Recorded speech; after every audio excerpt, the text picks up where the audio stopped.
Let me put the link in the WAP, and we are good to go. Perfect.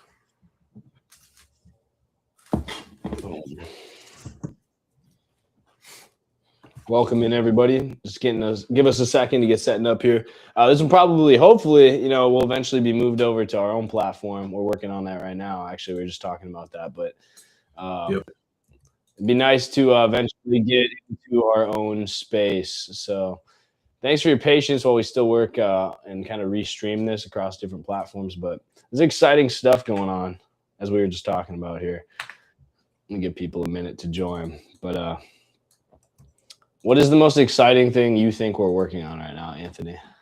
It's got to be Nova. It's probably a basic answer, just if you're a team member, because it's kind of like the main thing we're working on. But it's crazy to see it. Like, we've been talking for so long about competing. You always say like going toe to toe with Grok or ChatGPT. But of course, it's like the added functionality of like it's built by entrepreneurs for entrepreneurs, and obviously it's going to have a wider range of use on the line. But it's really cool to finally see something that's past like a minimum viable product and into the stages of like, oh, this is actually performing way better than we probably imagined or thought it would initially, for the uses that we've developed it for. It's pretty sweet to watch. So I gotta say, it's just Nova's functionality gets better every day. Its integrations get better every day. Like you like have been recommending updates here and there. One of them today was like, go check out like what happens when you ask it to put a task up on your calendar. Yeah, that's pretty sweet to watch. So it's just those little things that make an entrepreneur's life better. Honestly, like I use it for everyday life too. It's not even just for entrepreneurs at this point. But obviously that's our niche.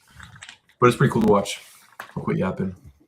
let me give people if you guys aren't tracking what that we were just talking about here, let me share my screen real quick. This is Nova. Just go to usenova.live and then you can ask it literally anything. What's the weather in Miami right now? And you guys can get different types of answers. It's got to introduce itself first. Let me actually sign in so it knows who I am. Usually, if you guys are brand new to the platform, it's going to try to get to know you, just so you can, just so it can help you better, right? It's kind of a personal assistant. But you guys here, let me just show my recent chat. So if you're signed in, right, and it's already gotten to know you, here's your sources, just like Grok, just like any other platform. And then this AI can also execute, right? You can manage your tasks, your to-do list right here. You can go to your calendar, see your weekly schedule. Obviously, this is just a test account, so I got a bunch of random stuff in here. But obviously, linking your Google calendars and external calendars as well. You can just go to your connections right here, and this can manage your day-to-day. We're going to add more and more integrations to that as we go forward. But yeah, exciting stuff, Anthony. We'll keep updating you guys where that goes. But let's get into tonight's podcast. Let's do it. If you guys saw the title, we're going to be talking about a social issue today, and that is kind of the blame game that's going around. And this is going to be an exciting one to cover, hopefully for you Clippers, too, that are making money clipping this podcast in our free community, alturasociety.com, or you're watching from there right now. Welcome in, and thank you guys for helping us grow. This is the Ascended Podcast. I'm Caleb Schilke hosting this. Anthony Parra, co-host here on Mondays. Today's Tuesday, but we usually do Mondays. It's Monday somewhere, right? Yep. Fiji, I think. So nobody wants to hear this, right? And let's kick this off. I'm going to just be honest, and I've kind of been on the other side of this issue a lot too. I don't think boomers are necessarily the problem, right? They're not the ones that are causing a lot of the issues we're familiar with today. And I know that's going to piss some people off. It's kind of a popular thing to blame, right? Especially for us younger people. But stay with me, because what I'm about to say tonight is pretty much exactly going to change how you think about everything that's holding you back. And it starts with a question like that. So we're going to get to the blame game going on in society. I just gave you an example of one, right? And most of you guys aren't wrong. And a lot of your blame for types of people or different outward institutions is coming from a point of truth. But you're also not 100% right. And by the end of this, we're going to land on something that's honestly way more important. So I want to start by making an observation, right? I see it online everywhere, and I'm sure you do too, Anthony. Like, TikTok, Twitter, wherever. Boomers ruined the economy. Boomers bought all the houses up, right? Like boomers pulled the ladder up behind them, preventing us from climbing out too. Boomers could buy a house on minimum wage of like, 5 schmeckles back in the day, whatever it Yeah. was. And some of that stuff's pretty factually accurate too. Like my grandparents, yeah, it was a very easy economy. What's your take on that stuff too? Because I know you kind of got opinions. Have you seen people like hating not just on the older generation, but just on like other people in general for having it easier than them? How often is that going around? Oh, I mean, that's like built in our DNA, I think. This comparison, right? You never want to see yourself doing worse than others naturally. I think people who aren't that way have probably realized in the past most that's not the happiest way you can lead your life, right? To constantly be comparing yourself to others, and then being envious in turn of other people's better positions. But it happens. That's human nature. I do want to just add to this point too. I think that there's that issue. People don't like that generation because they had it easier, and that's the reason we were just talking about. But also, I think it has largely to do with their.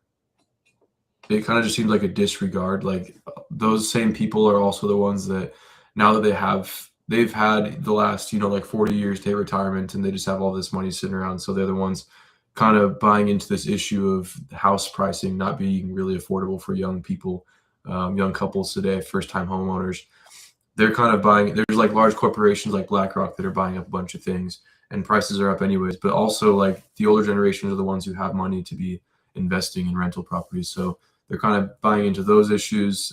I think that it's two ways. They had it easier, and then they also seem to like disregard the fact that it's gotten harder, and I think people resent them for that. But I see it go around all the time. Like I said, human nature. Yeah. It's kind of up to you though at a certain point to figure if that's going to be conducive to what your goals are, or if you can actually make some change. Yeah, you mentioned BlackRock too, and they just they're literally getting to play the cheat code, right? Because they just nominated, or their chief information officer just got nominated for the position of Fed, right, chair. He's going to replace potentially Jerome Powell if he gets selected and approved there. I guess he was already kind of selected. He's got to get approved, but that would literally get BlackRock, who's buying like Blackstone too, right? They're related, who's buying an insane amount of real estate up and commercially kind of upcharging people in rent, and removing houses from the open market. It's going to give them an insane advantage to know what the interest rates are for everybody else. I mean, technically, right, you can't do that, but he's the CIO of BlackRock. I'm sure he has connections. And so that's the problem, though. That generation, right, that had money, that got to do things like that got to ride the wave of the economy, and now the economy is kind of wavering a bit. They got to play a game of Monopoly, and that's the game we're all used to, right? You buy a house, you live in it for a bit, save up some money, buy a second house, and then they just exponentially grow that. That's kind of how we were all taught to put your money in the stock market, right? Put it in the real estate, and it'll grow and compound over time. That's right. But it's also wrong, because we're in today's day and age, we're playing a completely different game. And we're sitting here mad that the rules got changed on us, right? And to be honest, that's true, right? If you were playing Monopoly and somebody came in and said, actually, I think it's fair if I do this, you're going to be a little upset. But here's the thing nobody wants to admit. They played the game that they were given with the information they had. And if we're being honest with ourselves right now, we would have done the exact same thing if we had the same opportunity. You guys would have bought the cheap house. You guys would have stayed at the company for 30 years if it meant a guaranteed pension. You would have done exactly what worked. I mean, you agree with that? Do you think I'm wrong saying any of that? Nope. If that's the way everybody's succeeding, we probably would have done the same thing. It's just going to be. So so then are boomers the problem? Or like what if they aren't the problem, then what is? Because something's broken here. You're asking me? I mean, it's up to you. I think people are struggling. Wages don't match the cost of living now. The old playbook, it's just not working anymore. So what's actually happening here? What do you like? What's changed? I think it has a lot to do with the effects of how your economy is ran, and I'm going to try and be careful in like how I word it because I don't want to give an impression that I think that like I'll just say it outright. I think it's an effective capitalism over time. Like every ism, every structure of economy has like its downfalls, right?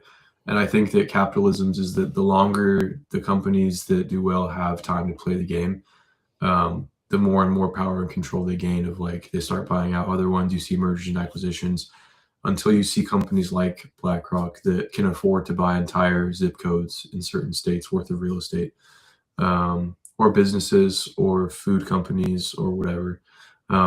Like it's a known fact that you can research this on your own time if you like, but if you go to the grocery store and you pick any certain aisle that has shelves up on the side, not necessarily the produce, but pretty much there's only like 5 companies that own, even though you see this illusion of like a lot of different brands you can choose from, there's really only like 3 to 5 companies that own separately every single one of those brands as a conglomerate.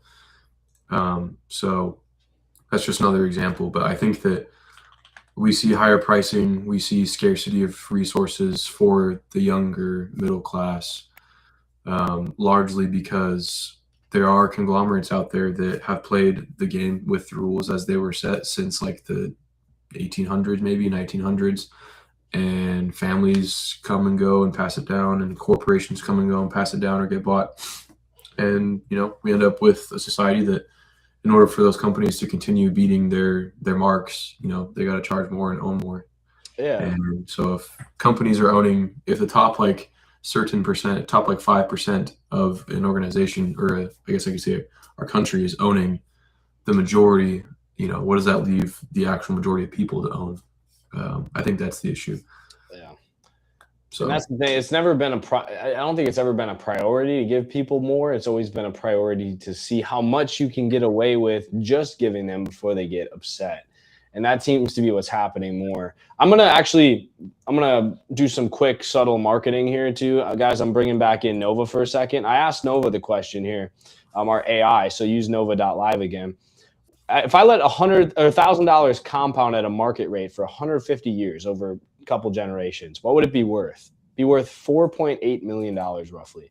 If you invested $10,000 for 150 years, just $10,000 150 years ago would be worth $47 million if you just let it compound. So the families that had money that didn't need to spend it and just let it keep compounding at the market rate, with the Fed printing more money, with all these other issues, right?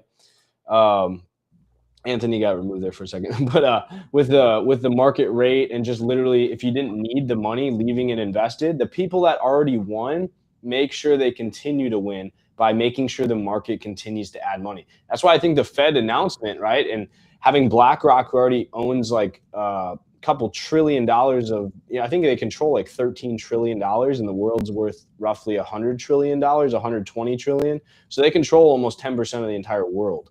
And they are now controlling the money supply, which is just going to exacerbate that, right? If they have that nomination go through. Most people aren't tracking that, but that's what will happen.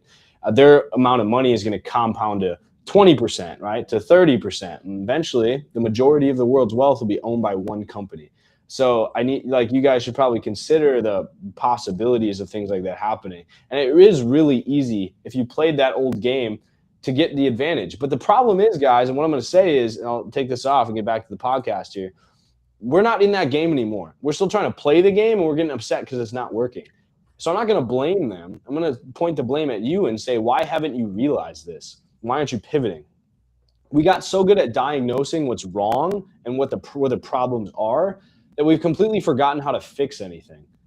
That's the disease that I'm seeing right here. That's why we have this podcast episode. There's not boomers. It's not the economy. It's not the government. It's that we've been trained and almost conditioned like a dog, right, to identify problems and then to stop there, to go on X, to go on social media, to vent, make a TikTok about it, to get likes on our frustration where other people agree with us, and then do absolutely nothing about it. How many podcasters, how many influencers, how many politicians, whoever it is, may or may not have been sold out or changed up or switched up on their own people just by addressing an issue, using that to get a platform, and then everyone stops caring and it just gets moved on. And people kind of play the same con game over and over. I mean, you ever catch yourself like doing that? Like kind of genuinely ranting about something, but then never actually doing something about it? Oh, all the time. Something I have to like actively not do, or at least catch myself when I am doing it, being like, I don't know if this is really bringing me closer to my goals. But once again, human nature, it feels like you're accomplishing something. Maybe not accomplishing. It feels nice to like complain, but at the end of the day, where does that bring you? Do you know what that's called? Like, do you know what the condition that of doing that is called? No. You probably do when I say it. It's called learned helplessness, and Mm. it's literally everywhere. It's how we talk about money, right? Like we just did with the Fed. You can't do anything about a company that controls a tenth of the world. About careers, about relationships. There's so many things beyond your control, and the system is rigged. So why try? I hear that line all the time. Why do you care so much about trying to change things? You can't make an impact. It's all luck anyway, right? It must be nice to have rich parents. It must be nice. I don't, right? And look, I get it. I get it. I've been there before. I've been in the same like hate game, right? Especially when I don't have much going for me, it's really easy to look for an excuse. I see that a lot with like fat people too, just to be honest. Like fat people say, you know what? It's I don't metabolize food well. But then they overfeed their dog and their dog gets fat and they say, "Well, I got to stop feeding my dog so much."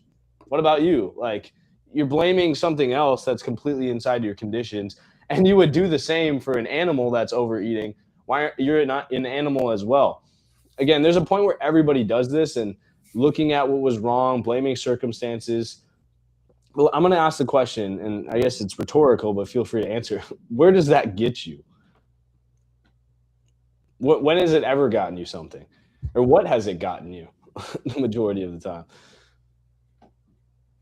Again, maybe there's not an answer to that. I think we all know what the answer is. So I got a question for you. But I'll say that the moment I stopped asking, like, why is this unfair to me? Why are boomers winning? Why are companies controlling a tenth of the world and most people go without food? Why is the economy stuck? Why is the earth overheating? Why are wars happening? Why are we getting dragged into them? And I started asking, what can I do anyway? Right? You guys know, like we're both military. We're not trying to use that or anything. We're obviously under our own set of conditions here. We're not going to speak up on that, but we obviously choose to do something about the fact that we want to have an impact, and that is how we both serve. Right? And it's having a positive impact despite that.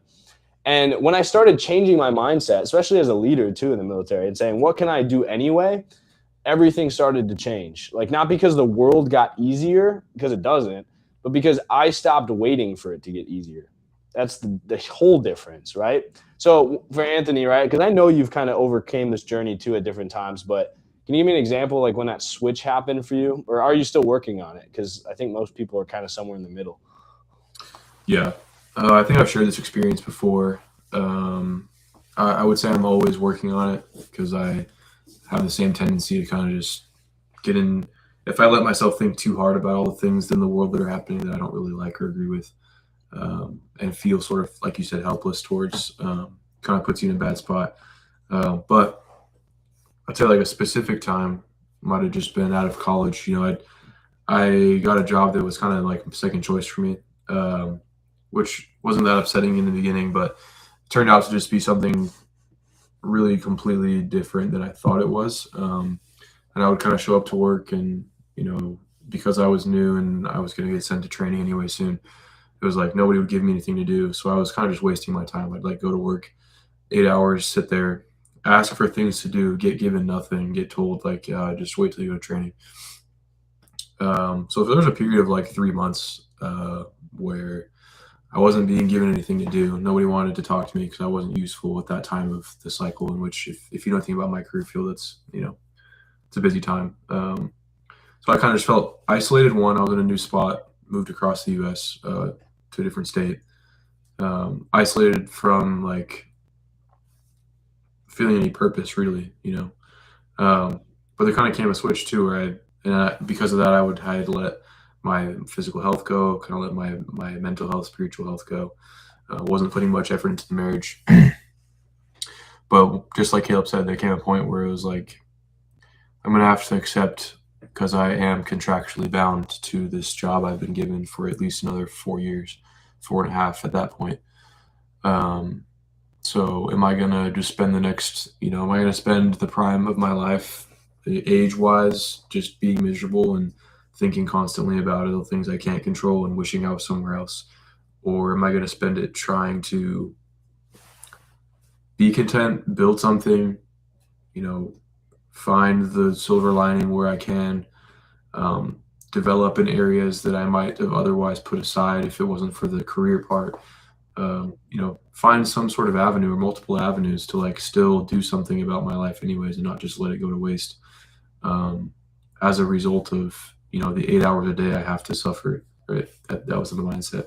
Yeah. um, and then what would that have done for me if I just continued letting 8 hours ruin the other 16 of my day? Um, that's my experience. That happened like about a year ago, year and a half, I'd say. So, I mean, let's talk about that suffering because I mean, tell me if you're with me on this or not. Every generation has advantages, right? Like, for instance, our generation, we have way more means to entertain ourselves than my parents did, right? So we get to have a lot more fun in our generation. We get to do things that are a lot more entertaining. We get the NFL's over everywhere. You had to listen to the radio way back then, right? Every generation also has disadvantages. The economy right now, but it also was terrible in the 1930s. So, I mean, ups and downs. Boomers had affordable housing, but no internet, no remote work. They couldn't get information very quickly or really at all. They couldn't date people, right? They kind of just had to settle with somebody in their hometown. They had to be just happy and deal with it. We have insane cost of living, right? But unlimited free education on YouTube and the internet, global reach, tools that our parents couldn't have dreamed of. So what do you think are our generation's biggest unfair advantages out of that? Let's flip it on the heels for a second. Like, what do you think the thing is that the older generations couldn't have had that they're kind of salty about? Like they always said, I wish I would have had X when I was a kid, like you guys have. Yeah, I mean, one is like pretty much the freedom to choose what kind of work you want to do. Yeah, Um, it used to be that if you wanted to be anybody in this world, you had to go to college, get an education, pay for it, or it was pretty rare back then to get like a full ride. So you either had to be super smart, study super hard. You're giving up some, you're sacrificing some amount of time at some point, either before college or during, to work a job or to get a scholarship beforehand. And then you still had to go work, hard hours, manual labor a lot of times. Being a doctor is not necessarily manual labor, but it's really intensive labor for, periods you can't really predict. Nowadays, there's kids that are younger than me that make money by playing video games and they just stream it online. I mean, you kind of have the freedom to say, I do or don't want to go the traditional route of college. It's probably never been easier to start your own business in the history of ever, in my opinion, because we have so many free resources, or not even free, they don't even have to be free, but just so many resources that exist out there too. Um, yeah, we're a free resource. Alturesociety.com. Come get the education and learn how to do it. Literally, yeah. I think that it largely revolves around the internet, probably. There's Yeah, a I lot would of agree. things that came out of the internet, but I think there's more opportunity now than has ever existed. Yeah. Yep. And here's the thing. Every single generation always, it's like the academy, right? You know this. We like every class says to the next class, we had it harder than you because we had a little bit, they made things easier for you guys, right? Somebody got hurt, something changed administratively, right? And same thing's true with education, or generations, I mean. Every generation blames the one before them, and then the generations that come before say you guys are way too soft, your life is way too easy. Every single one. I guarantee you guys are going to do it to your kids too. And you know what? Every generation that wins and has success has in common. They stopped blaming and did something about it regardless with what they had. That's it. That's the entire playbook. But what you won't do is apply the same strategy to win across generations because nowadays everything changes so fast. You got to use a different playbook too. But what do you think is so hard for people to make the switch though? Because it was easy, right? Everybody would do it. But why is it so hard? Why is it so hard to stop being pessimistic and necessarily and get on it, right? To get shit done. Like what has to change? And let's break this down because I want to hear your perspective as like a having personal training experience and stuff, and Okay. mentoring people in the gym. I think that's very like near avenues. So what are we breaking down? I did cut out for a Yeah, second you there, did but cut out. So like, why is it so hard for people to make the switch from stopping to blame things and starting to build? Because if it was like easy, everyone would do it. Was kind of what I was saying. Like yeah. my answer is it's like external versus internal. For once, you have to actually flip the script and look internal for once. Yeah, I make this analogy a lot. I mean, I didn't come up with this. A friend told me about it, and he probably got it from someone who's accredited with it. But it's this analogy of like, maybe it sounds cringe, but I call it like slaying your own dragon. I think it was, I don't know. Yeah, I think I heard that. Yeah. Basically, if you're in high school, college, you play a sport, whatever, everything is regimented and structured and built for you. So you know exactly where the dragon is, you know exactly what tools you're equipped with to beat it, and you know the strategies of those who've done it before you. Whereas you finish high school, you move on to college, finish college, and let's say if you didn't already have a career lined up, you've got to figure that out. So for the first time ever, you're faced with, in this case, the economy. You're faced with house pricing. You're faced with the dating scene, if that's what you're into. You're trying to, start a family soon. You're faced with high prices on groceries, gas, whatever. Um, those are all combined, like maybe separate dragons, but it's just this new dragon that you now have to figure out how to slay. You don't just get to be told, hey, this is how it works, and you just better fall in line and do it anymore. It's kind of like, well, there's a lot of avenues. People make it work through a lot of ways. You could go get a job right now. You could go start your own company. You could try and get hired on to this other place, and there's a career progression here, but maybe there's not in this one, but it pays more. There's a million ways you can take it. It's your life at the end of the day. Both the scary part and the beauty. And I think that what differentiates people who view it as what can I do anyways versus I can't do anything about this is it largely has to do with whether or not you see it as an opportunity or a hindrance, the fact that you have to come up with it yourself now. If you saw it as a hindrance, like most people do, then I think you kind of automatically fall in that group of people that's like, oh, there's not much I can do. I better just go to work every day and make sure I have enough to eat, and if I have a family, provide for them, and that's it. If the endless opportunity without necessarily a cage structure as an opportunity to do something you've dreamt of forever or that you see yourself doing but maybe you're scared to do, I think that's when you start to see those people automatically fall in the I view this situation as what can I do anyways. I think those are two different ways of thinking about the same question you just proposed, but it's comes down to whether or not you're gonna see anywhere otherwise doesn't exist when others don't see it, and chase it anyways. Because at the end of the day, you only get seems like a long time, but you only get a certain number of years where you're actually in your prime to make things happen. A lot of people start early, start late. It's up to you. Nobody's gonna come do it for you. They move fast too. Yep. So do you like dragons or? No, that's what I'm saying. I don't want anybody to think I'm cringe for that, but it's like a good way for me to visualize that, I guess. I don't think you. I assume you don't like them because you're trying to slay them. Yeah. I'm gonna give you what I think is my Spark Notes version of that. I think it's just because complaining is free. Like building costs something, costs your time, your ego, your comfort, and most people aren't willing to pay that price. Fair and simple. So you either stay in the blame game because it's safe. You can't fail, right? If you never even give a shit or try in the first place. You can't be wrong if you just point at what's broken, right? You can't be like if you're on the bullying side, you always look right because the finger isn't pointed your way. So, I mean, let's get practical.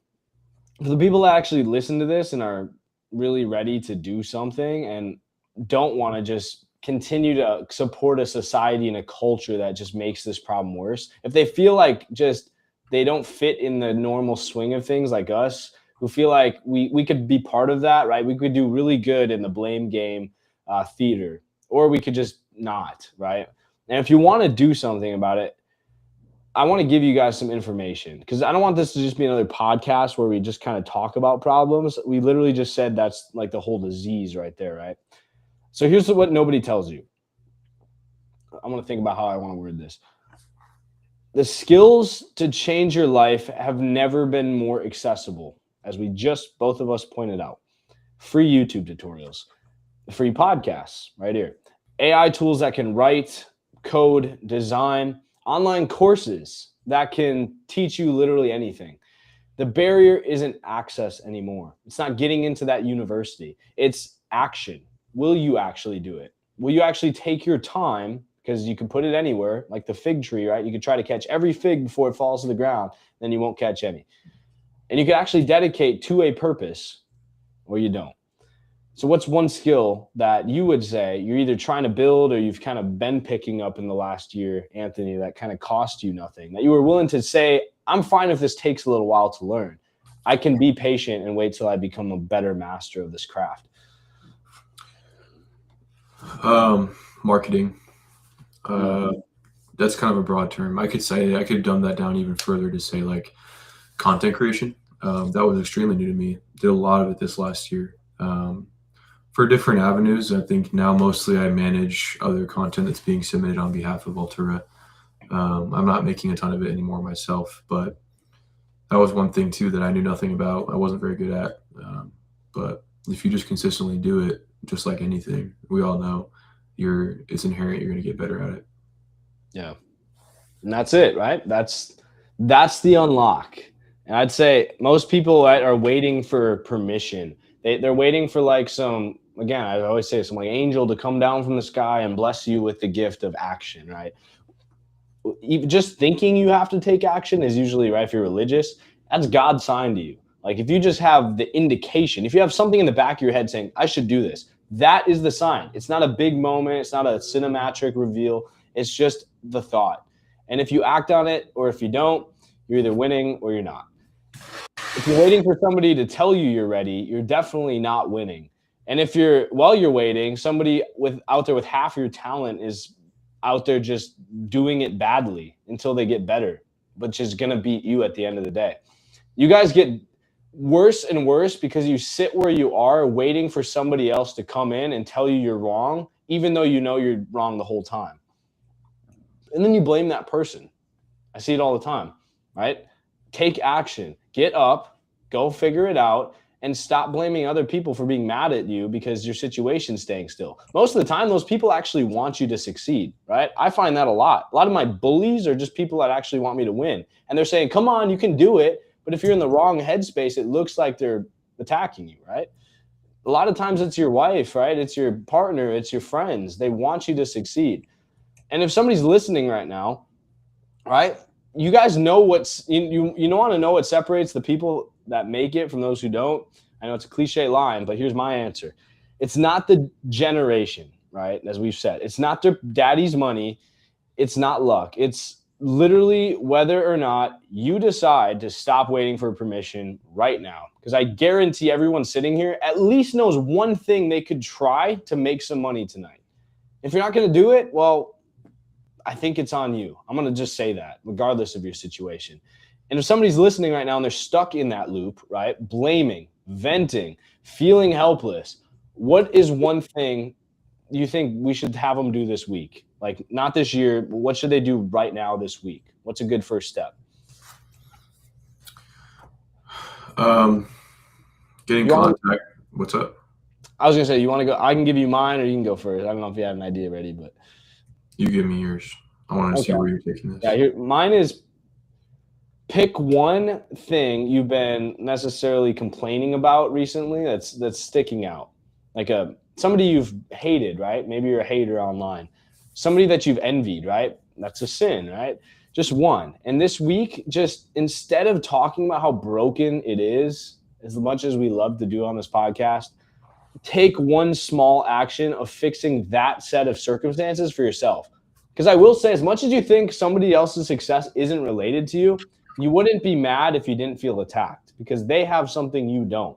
Figure out what that is. A lot of times it's money, it's looks, it's weight, it's attraction, one of those things, and fix it.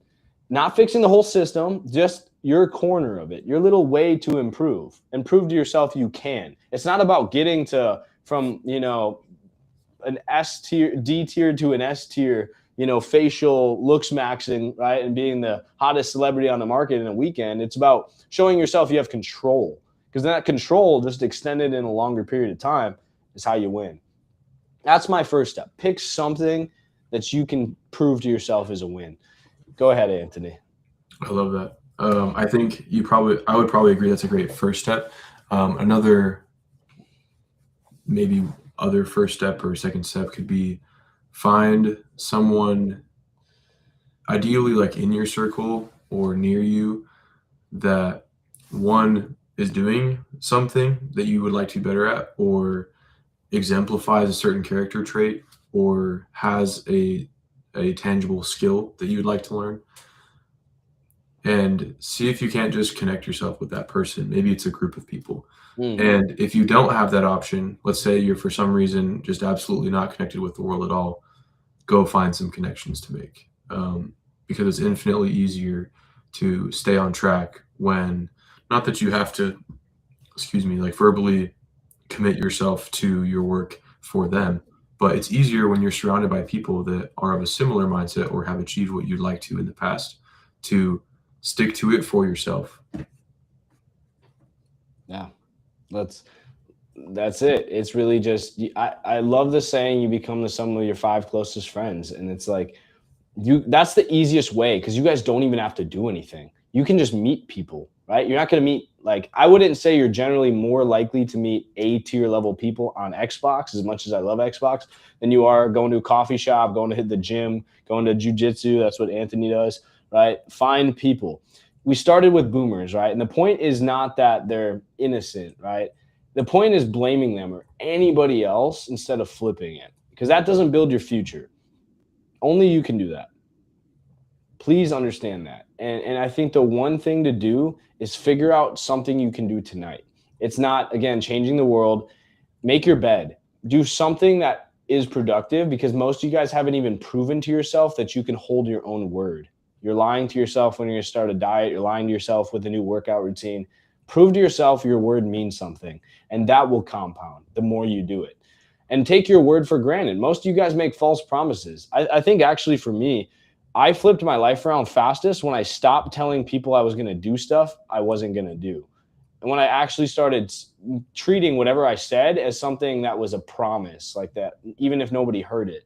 And when I locked in, now I tell myself I'm going to do something and it's literally getting done because I don't break my own word. Why would I lie to myself? I care about myself more than anybody else. Like, I want myself to win. And so you gotta treat yourself with respect. And that's not a bad thing. Society teaches you that's bad to give a shit about yourself.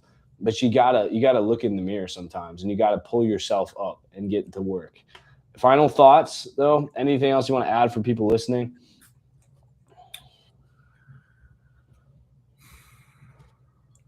Yeah, it's way more doable than you think too. Um, I think back to the progress I made on my own personal brand just in like a year's time, and I not even a year's time frame, really consistently in like 6 months. And then I think about the progress that Caleb and I and our team member Alvin have made, even from the point before we even had Alvin, like up until now. And you never really know what is achievable for you, or even what opportunities are out there until you start chasing them. And then you'll start to see like these little smaller things that you were just like, man, if only I could get this running for the business. You just kind of keep doing that day in, day out, and you work and you get better. Maybe it's not your business. Maybe it's just like you want to get better at, maybe you want to lose some weight in the gym. Um, you'll start to see like a lot of those little things kind of come and go. And then you look back and it's like, man, I remember wishing I could hit, one plate. Now it's been 5 years and I rip 2 plates now. Yeah. just as an example. So in an application to anything you're trying to be better at or develop, it's achievable. A lot of people are doing it, and a lot of people are doing it because, like we talked about earlier in this podcast, there's no better time to do it. I mean, you have every resource you could possibly imagine, whether it's free or whether you have to pay for it. All it takes is a little bit of research and some dedication and time. And what you want is completely possible. It's just, and everybody says this too. It's like, oh, you just got to put the time into it, but you genuinely need to understand that you can do it. You can do it. It's not impossible. Caleb and I, have had our doubts about what we were going to achieve. Every time I swipe that credit card, I get a little bit of ooh. Yeah. It's like, man, is this really worth being 20 G's in the hole?